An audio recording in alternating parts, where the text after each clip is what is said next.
그래도 체벌이 필요하다고 생각하는 부모님께 저는 오늘 이 말씀 꼭 드리고 싶어요. 네.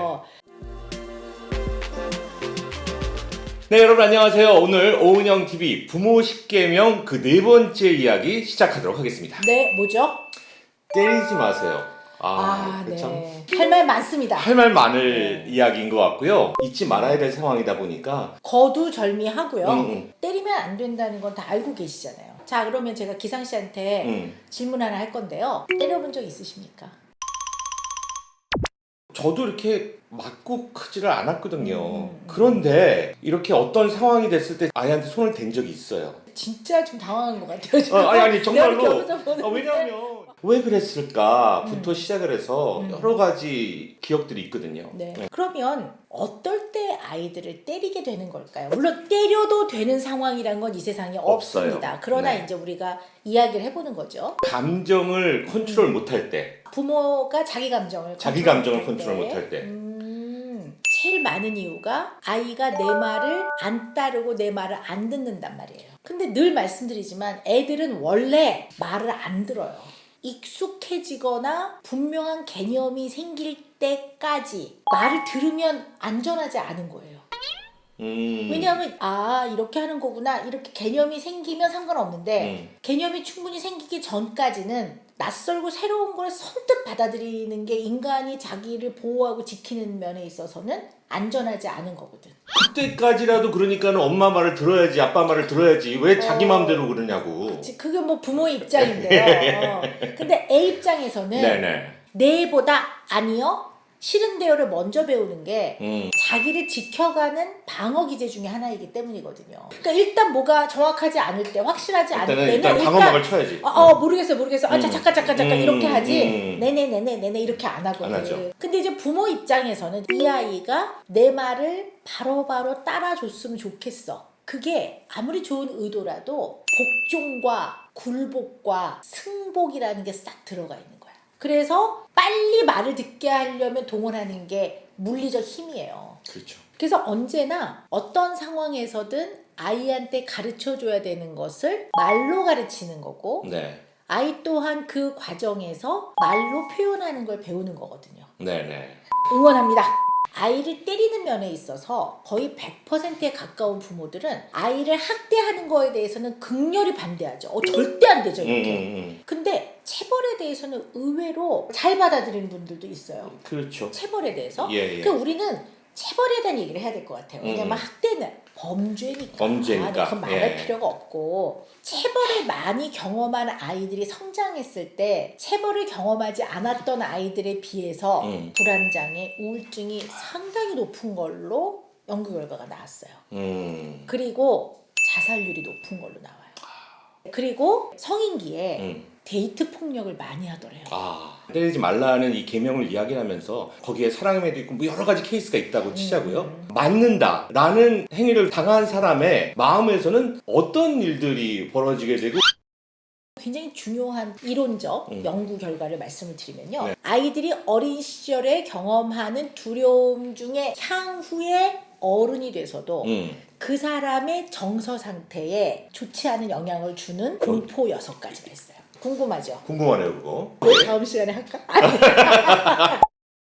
첫째, 죽음을 경험하는 거. 자기 가까운 가족의 죽음. 부모가 돌아가시는 거가 굉장한 두려움과 공포를 경험하게 하거든요. 네네. 심지어는 연세가 많아서 돌아가셔도 인간한테는 그게 견딜 수 없을 만큼의 두려움과 공포래요. 너무 사랑했던 관계고 뭐 이런 것도 있지만 정신분석학적으로 보면 부모가 돌아가시고 나면 그 다음 단계는 나의 죽음을 고려해야 되기 때문에 생각을 해보게 되는 거군요. 두 번째는 부모를 잃어버리는 거에 대한 두려움. 부모랑 헤어지는 거.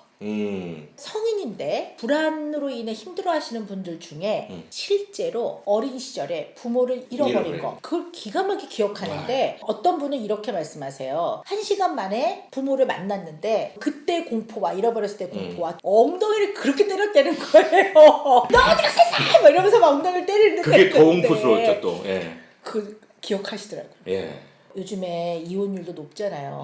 이혼을 하게 되면 어쨌든 양육하는 부모가 아닌 다른 부모하고는 좀 헤어져서 사는 거잖아요. 그러니까 물론 이런 것 때문에 결혼 생활을 유지할 수 없는 경우에 무조건 참고 결혼 생활 유지하라는 뜻은 전혀 아니고요. 그러나 같이 못 살게 되는 경우에도 부모로서의 역할은 최선을 다해 해봐야 될 것 같아요. 그러니까 이 아이가 부모랑 헤어지는 거에 대한 두려움이 얼마나 우리가 상상하는 것 이상인지를 꼭 고려를 하는 건 필요할 것 같아요. 세 번째는 또 뭐가 있을까요?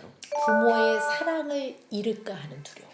부모의 사랑을 잃지는 않을까? 근데 부모님들은 흔히 그래요. 왜 그런 바보 같은 말도 안 생각을 해? 되는 말도 안 걱정을 생각을 하고 해. 그래. 그건 이제 부모의 생각이고 언제나 그때 그 앞에 있는 걔는 어린아이라는 생각을 해야 돼요. 그때는 그렇게 생각한다는 얘기예요. 나를 사랑하지 않는다고 느낄 때가 언제인 줄 아세요? 언제가 있을까요? 조건을 가지고 애를 칭찬해 줄 때.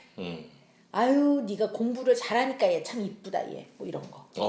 내지는 너가 이렇게 말을 잘 들으니까 엄마가 예뻐해 주잖아 뭐 이런 거. 이게 약간 조건이 붙는 거야. 어떤 상태나 조건에 의해서 더 좋아하고 사랑하는 것 같은 미묘한 뉘앙스가 전달이 되면 언어 습관이 상당히 중요한 부분을 작용하게 네. 되는 것이고 그렇죠. 결과적으로 그 언어 습관이 부모가 나를 사랑하지 않을 수도 있겠구나라는 두려움을 갖게 만든다는 그죠? 거죠. 어떨 땐 안 사랑하는 것 같은 거야.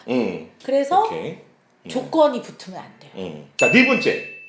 물리적 힘에 의한 공포를 경험하는 거. 예. 물리적 힘이라는 건 뭐냐면 나보다 힘이 센 사람, 물리적인 힘에 의한 거. 어디에 가두는 것도 다 들어가는 거죠. 그리고 소리를 막 왁 지르는 것도 이게 언어적인 나보다 폭력이 다 그러니까. 그런 게 물리적 힘이에요. 그리고 매를 안 때려도 매를 보여주는 거. 이것도 물리적 힘인 거잖아요. 그리고 매를 갖고 바닥을 너 딱딱 이렇게 하는 거. 매를 가져온다. 이것도 다 포함되는 거예요. 물리적인 힘이라는 네. 범위 안에 이게 다 네, 들어가는 네, 거라는 네. 거죠. 요거는 아니다라고선 생각했던 분들도 많을 것 같아요 지금. 물리적인 매를 힘이라고 보여주는 그러면 거. 때리는 직접 것만 때리는 생각을 거라고만 했을 때. 생각하지만 오케이, 아니에요. 오케이. 그러니까 나보다 힘이 더 센 사람이 나한테 주는 힘의 행사에 의해 공포와 두려움을 경험하는 경우. 그것이 물리적인 힘의 정의가 되겠네요. 그렇지. 범위. 예. 그렇지. 엄청나게 두려움과 공포를 주고 향후에 어른이 되어서까지도 이 사람의 정서 상태에 현저한 부정적 영향을 주더라. 미칠 수 있다. 다섯 번째. 다섯 번째는 비교당하는 거에 대한 두려움. 비교당할 때 아이가 느끼는 거는 거의 두려움이라고 표현을 하거든요. 비교 당하는 게 자존심 상하고 싫어 정도까지는 제가 받아들일 수 있고 이해를 하고 있었는데 그 비교가 두려울 수 있다. 네, 유일한 존재로서 나를 대하지 않는 느낌인 거거든. 비교를 하는 부모들은 대부분 의도가 더 분발해라 해라. 이거예요. 예. 분발해라. 옆집 애를 봐라. 좋은 채찍질이 될 거라고 생각을 하는데 역시 또 우린 착각 속에 그렇지 살아요. 못하다는 거죠. 네, 그래서 형제끼리 비교하거나 남하고 비교한다든가 옆집 아저씨랑 비교한다던가. 옆집 아저씨랑은 제 비교를 아내가 남편이랑 옆집 남편은 왜 또 옆집 남편은 또 투잡을 또 왜 투잡을 해 또 열심히 산다.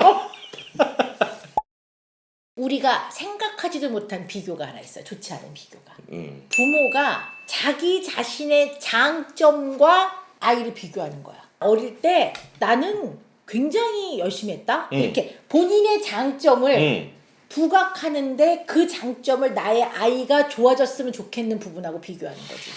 왜 안 좋지 그게? 아니 그게 비교이기도 하고 부모는 넘기 어려운 태산 같은 존재들이야. 그걸 듣고 너도 잘할 수 있어. 너희 엄마가 그렇게 잘했기 때문에 너희 너도 아빠가 잘할 잘했기 수 때문에 있어. 너도 잘할 수 있어. 근데 아이가 느끼기에는 오히려 형제, 자매, 남매의 비교보다 더 어려운 게 절대로 넘을 수 없는 태산 같은 존재인 거야.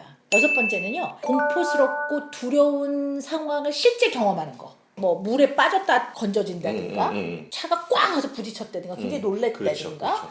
어디가 되게 아팠다든가 뭐 이런 것들이 실제 두려움을 유발하는 것들 예. 이런 일들이 어린 시절에 경험을 하면 영향을 많이 주더라. 이 여섯 가지를 잘 기억하고 계시면 네. 평소에 이제 아이들을 대하시는데 도움이 많이 될 것 같아요. 응원합니다.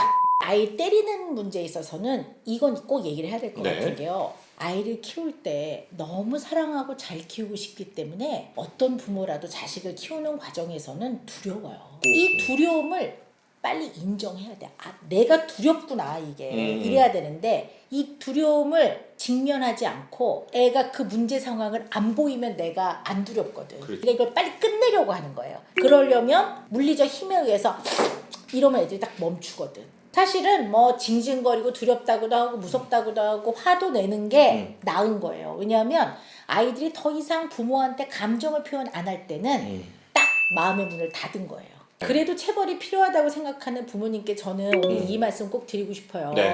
부모님, 당신이 아이를 사랑하는 걸 저는 1도 의심 안 합니다. 진심으로 아이를 아끼고 잘 되기를 바란다는 것 또한 압니다. 그러나 체벌이라는 방법을 내려놓지 못하는 거는 어쩌면 이 체벌이라는 상징적인 방법으로 이거라도 있어야 내가 아이를 문제가 생겼을 때 다루지 않을까라고 생각하는 두려운 마음이 있기 때문일 거라고 봅니다. 근데 체벌이라는 방식을 이제는 우리가 내려놔야 될 것 같습니다. 더 이상 그 방법으로 아이를 가르치거나 고쳐놓겠다는 생각을 내려놓고 더 나은 방법을 이제 손을 잡아야 될 것 같아요. 혹시 집에 사랑의 매가 있으시면요, 아이랑 같이 손 붙잡고 가셔서요 버리세요. 네. 더 이상 이 방법을 쓰지 않겠다라고 아이 앞에서 선언하시면 아이들이 참 좋아합니다. 자, 오은영의 부모 10계명 오늘 그 네 번째 이야기 때리지 마세요 라는 이야기로 함께 많은 이야기 나눠봤습니다. 네, 응원합니다. 네, 여러 가지 우리는 이야기. 노력해 나가는 겁니다. 네. 우리는 저를 포함 다 불완전한 존재들입니다. 그저 그냥 노력하고 또 생각해보고 실수해도 또 그 다음에 다시 좀 잘해보려고 노력하는 게 이게 부모가 아닌가 싶습니다. 여러분 모두 그러실 수 있는 훌륭한 분들이십니다. 네. 구독, 좋아요. 알림 설정. 네. 오늘도 함께 해주셔서 대단히 감사합니다. 다음 시간에 뵐게요. 네, 안녕히 계세요. 고맙습니다.